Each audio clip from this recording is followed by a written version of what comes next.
आणि मुंबई पालिका निवडणुकांच्या पार्श्वभूमीवर काँग्रेसची आज दिल्लीमध्ये महत्त्वाची बैठक पार पडणार आहे। काँग्रेस अध्यक्ष मल्लिकार्जुन खरगे आणि राहुल गांधी यांच्यासोबत ही महत्त्वाची बैठक असेल आणि या बैठकीला वर्षा गायकवाड, नसीम खान, भाई जगताप सुद्धा उपस्थित असणार आहेत अशी माहिती आहे। पालिका निवडणुकांसाठी पक्षाची तयारी आणि संघटनात्मक गोष्टींवर या बैठकीमध्ये महत्त्वाची चर्चा होणार आहे आणि आज संध्याकाळी 4 वाजता काँग्रेसच्या मुख्यालयामध्ये ही बैठक होईल। काँग्रेसच्या नेत्यांची आज महत्त्वाची बैठक होणार आहे। मुंबई पालिकेच्या ज्या निवडणुका आहेत त्या पार्श्वभूमीवर दिल्लीमध्ये ही महत्त्वाची बैठक होतीये। अनेक महत्त्वाचे काँग्रेसचे नेते या बैठकीला उपस्थित असतील। काय स्ट्रॅटेजी आखली जाते, काय रणनीती आखली जाते त्याकडे सुद्धा सगळ्यांचं लक्ष असेल। काँग्रेस अध्यक्ष मल्लिकार्जुन खरगे आणि राहुल गांधी यांच्यासोबत ही बैठक होणार आहे। राहुल गांधी आणि मल्लिकार्जुन खरगे नेत्यांना काय मार्गदर्शन करतात, काय संबोधित करतात ते सुद्धा पाहणं महत्त्वाचं असेल। वर्षा गायकवाड, नसीम खान, भाई जगताप सुद्धा बैठकीला उपस्थित आहेत। अधिकची माहिती करून आमचे प्रतिनिधी शिवाजी काळे आपल्या सोबत आहेत। शिवाजी, आपण पाहतोय आगामी पालिका निवडणुकांसाठी सगळ्याच पक्षांनी आता कंबर कसायला सुरुवात केलेली आहे, त्यांची तयारी करायला सुरुवात केलेली आहे। आजची ही बैठक निवडणुकांसाठी, आगामी निवडणुकांसाठी कशी महत्त्वाची आणि कोणकोणते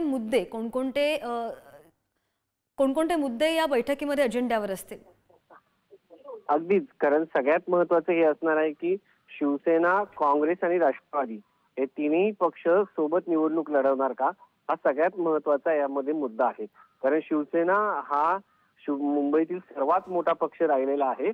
त्यानंतर काँग्रेसचा विचार केला तर विरोधी पक्षामध्ये सातत्यानं अनेक वर्षांपासून, जवळजवळ 25 वर्षापासून काँग्रेस ही विरोधी पक्षाच्या भूमिकेत आहे आणि शिवसेना ही सत्ताधारी पक्षात राहिलेली आहे। आणि त्याच्या पार्श्वभूमीवरती शिवसेनेसोबत जागा वाटप आणि काँग्रेसने एकटं लढणं कसं फायद्याचं ठरू शकतं किंवा तोट्याचं ठरू शकतं या संदर्भात चर्चा होऊ शकते।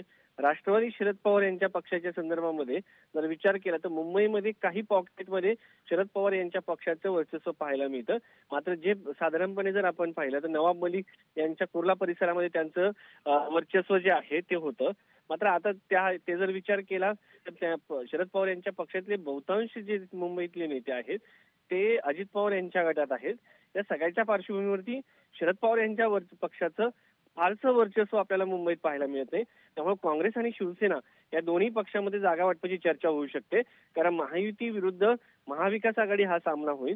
त्यामुळे खऱ्या अर्थानं काँग्रेस आणि शिवसेना यांच्यामध्ये जागा वाटपाचा प्रश्न निर्माण होऊ शकतो आणि सध्याच्या घडलेल्या सगळ्या भारत पाकिस्तान तणावाच्या पार्श्वभूमीवरती भाजपचं पारडं जे आहे निश्चितपणे जड असेल।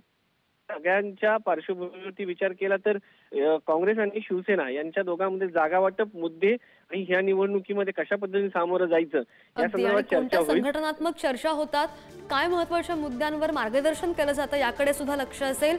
बैठकी संदर्भातले अपडेट घेत राहू। शिवाजी, धन्यवाद दिलेल्या सविस्तर माहितीसाठी।